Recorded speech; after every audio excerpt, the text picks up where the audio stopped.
বলা শেষ আর ধামাধাম করে বাইরে দিয়ে ফেলাই দিল যে আমার বাবা ভাই ওরা কাজ করতেছে আর আমার মা খাবার নিয়ে গেছে। আর আমি বাড়ি, আমার নাম মোহাম্মদ লিটন মিয়া। আমি যাইতেছি দুপুরে আমার মার দরকার বাড়ির, তাদের ডাকতে গেতেছি।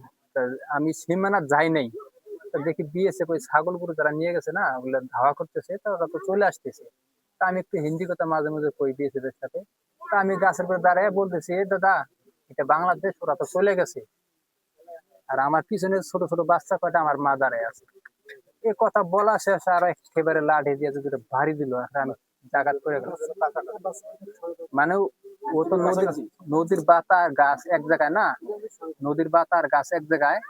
এই কথাটা বলা শেষ আর ধামাধাম করে বাইরে দিয়ে ফেলাই দিয়ে আমার হাতটা ধরলো। আমার বাংলাদেশে একদম গাছের গোড়ে, গাছগুলো তো যে পুরুষ আছে।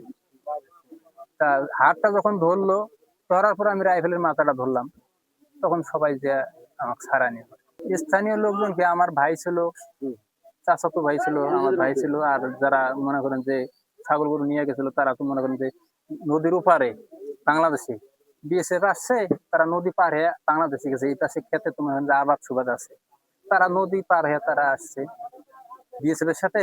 বিএসএফ এর সাথে ধস্ত হয়েছে আমার মারার পরে।